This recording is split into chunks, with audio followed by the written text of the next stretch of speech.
Q is a point on the line DE. Using only rule and a pair of compasses, construct an angle of 90 degrees at point Q. So they're referencing here 90 degrees, okay? So that obviously refers to being perpendicular, but this time it's not a bisector, isn't it? It's not a bisector, because a bisector would mean cut it in half between D and E, but now we've got this point Q, which is actually closer to E.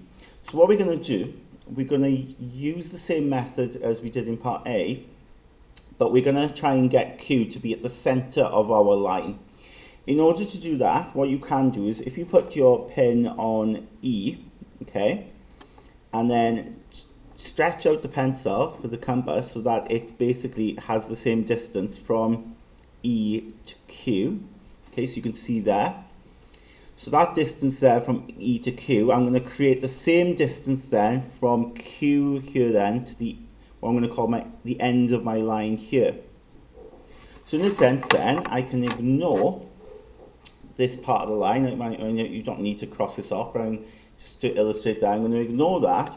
And if you appreciate then, by doing what I've done, by stretching out my compass from E to Q and then doing the same here, so then this distance is the same as this distance, Q now is in the middle of this sort of line here, from this arc to E. Q is in the middle. And if that's the case, I can then do what I did in part A of this question. I can construct a perpendicular bisector, and we do that of course by going to E there, stretching out your compass so that it's more than halfway, that'll do, and then we're going to draw an arc above, an arc below, okay, and then we'll go then, same then at the end of this line here, where this arc is, arc above, and an arc below, and then if I join them, I've then got an angle constructed of 90 degrees going through Q. Okay, so make sure these are lined up nicely,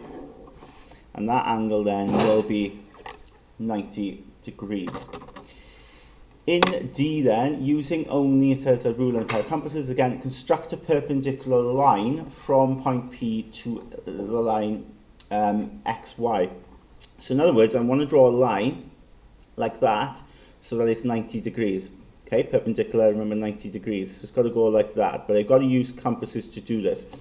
So this comes up quite a lot in the exam. So the way I would do this is I go to P to start, first of all, and I stretch out my compass so that it goes to the nearest, the end that's closest to P. So it's no good going to Y because it's way over here, it's so far away, but X is closer. So stretch out my compass so it's that distance then. If you want, you can draw a little arc here then. Okay, so that's just about right, an arc there. What we need to do then is draw an arc again where it crosses. Now, some people actually like to do a full arc, and that's absolutely fine. But it'll cross again here, okay? Now what you'll find is, because it crosses here and it crosses here, the middle of this will join to P so that it creates a right angle, okay? So again, it goes back to that idea of perpendicular bisector. So quite simply now, just imagine now this is like the end of my line, and I open up my compass more than halfway, and it already is, so I can leave it as it is, more than halfway. So we're going to construct an arc over here. Now I don't need to do an arc over here, don't have to, because it goes through P. We know it needs to join to P, so we don't have to do that, but I certainly need to go at the other end of the line on X and draw an arc over here. And you'll notice they're not crossing, okay, so that's my fault there, that's my mistake. I'll go back now to the original point and just make that arc a bit longer. And then, if I join this up where it crosses with P, okay, so where the arcs cross there to P, you can see now that's perfectly 90 degrees. So I can draw a line in from P to XY, okay, and that's all they want, a line from P to XY, and that will be 90 degrees, okay. Some people would continue drawing that line, and that's fine, you can do that if you want, but the question says construct a perpendicular line from P to XY, so that alone is sufficient here.